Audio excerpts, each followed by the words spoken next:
পরোটা খেতে আমার খুব ভালো লাগে। নর্মাল পরোটার থেকে স্টাফিং পরোটা আমার আবার বেশি প্রিয়।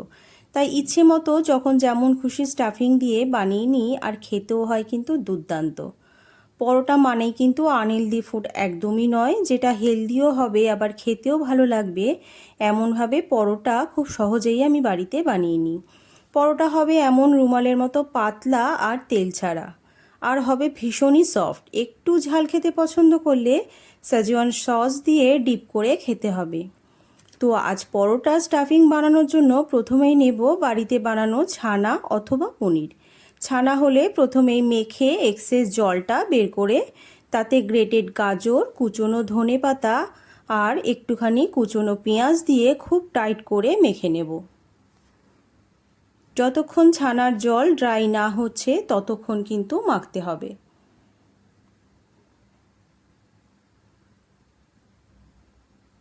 কিছুক্ষণ মাখার পরই দেখবেন এটা কিন্তু একদম ড্রাই হয়ে গেছে এবং টাইট হয়ে গেছে।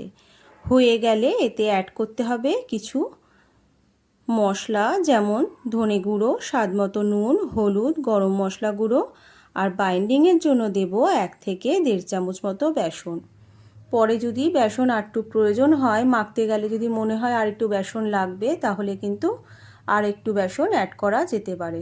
তবে আমার কিন্তু আর এক্সট্রা বেসনের কোনো প্রয়োজন হয়নি। তো সব একসাথে এইভাবে টাইট করে কিন্তু মেখে নিতে হবে। যতক্ষণ না পর্যন্ত একদম টাইট না হচ্ছে ততক্ষণ পর্যন্ত মেখে নিতে হবে। এরপর স্টাফিংয়ের জন্য আগে থেকেই এভাবে গোল গোল করে পুরটা কিন্তু বানিয়ে রাখতে হবে। পরোটা বানানোর জন্য একদম সিম্পল জল দিয়ে আটা দিয়ে আমি বানিয়ে নিয়েছি। আটা ছাড়া ময়দা পরোটা বানানোর জন্য আমি কিন্তু ইউজ করি না। এরপর লেচি বানিয়ে আটা দিয়ে ছোট করে বেলে নেব। খুব অল্প একটু প্রথমেই বেলে নিতে হবে।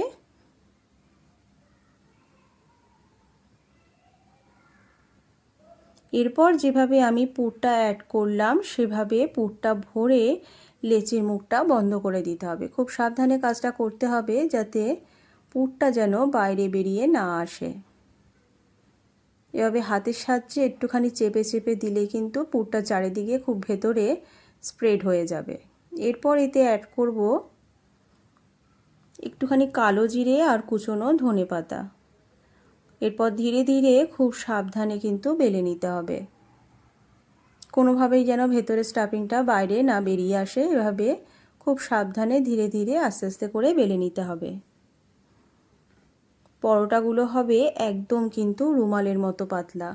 স্টাফিং পরোটা মানেই যে মোটা করে বানাতে হবে এমন কোনো কারণ নেই। এভাবে পাতলা করেও কিন্তু বানানো যায় এবং খেতেও কিন্তু বেশ তখন ভালো লাগে। এরপর ফ্রাইং প্যানে আগে থেকে বোথ সাইড কিন্তু সেঁকে নিতে হবে। আগেই তেল আর অথবা ঘি কোনো কিছু অ্যাড না করে প্রথমে এভাবে সেঁকে নেব। নেক্সট খুব সামান্য ঘি দিয়ে চারিদিকে স্প্রেড করে নেব এবং আবারও বোথ সাইড সেঁকে নেব। এভাবে ঘি স্প্রেড করে দিলে কিন্তু খেতেও যেমন টেস্টি হয়, আবার জিনিসটা অনেকটা হেলদিও হয়। খুব অল্প পরিমাণ ঘি কিন্তু আমি এতে অ্যাড করেছি। বোথ সাইডে হাফ চামচেরও কম ঘি কিন্তু লেগেছে। তো এইভাবে প্রত্যেকটা পরোটা কিন্তু বানিয়ে নিতে হবে। এভাবে বানালে পরোটা হবে হেলদি আর টেস্টি। তেল তো লাগেই না, সামান্য ঘি দিলেই কিন্তু যথেষ্ট। হাতা দিয়ে একটু চেপে চেপে বানালে পরোটা কিন্তু বেশ ফুলেও উঠবে। তো এইভাবে কিন্তু রুমালি রুটির মতো স্টাফিং পরোটা বানানো যায়, যা হবে খুব সফট আর খেতেও হবে অসাধারণ। পরোটা মানেই কিন্তু মোটা করে বানাতে হবে এমন কিন্তু কোনো কারণ নেই। তো ভিডিওটা কেমন লাগলো কমেন্ট বক্সে কিন্তু অবশ্যই জানাবে। স্টাফিং পরোটা এইভাবে কিন্তু একদম পাতলা করে বানানো যায়। আর একটু ঝাল খেতে পছন্দ করলে সেজওয়ান সসে ডিপ করে খাবেন, খেতে কিন্তু অসাধারণ লাগবে। প্রত্যেকটা পরোটাই দেখা যাচ্ছে একদম উপর থেকে মনে হচ্ছে তেল ছাড়া। এটা বানাতেও তো দেখতেই পারলেন তেল তো লাগলোই না, সামান্য একটু ঘিতে কিন্তু এরকম টেস্টি পরোটা বানানো যায়।